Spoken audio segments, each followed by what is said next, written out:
आज आम्ही हिंगा पोवा चटणी कशी करची म्हणून पळया. या रेसिपी 2 जणांक पावता. 15 मिनिट भितरी रेडी जाता.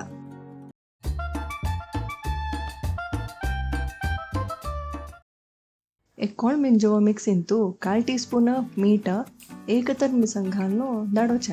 तकाची 1/4 कप सोई, गोड, 1 चिमटी हिंगा पिट्टी पूरा घालून धाडोचे.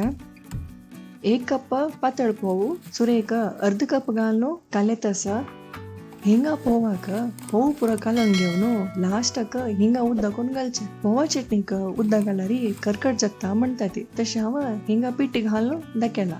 लास्टक नाल्ल ताल घालून घेवचे. हाजे उठू खंयचे नमुने उसली करीत. चण आनी कणंक घालून उसली आनी पोवा चटणी रेसिपीज हांव कमेंटान दिता पळयंती. आमची वसरीक सबस्क्राईब करेंती. व्हिडिओ इष्ट जाल्यार लायक करून शेअर करेंती. थँक्यू. बाय. Take care.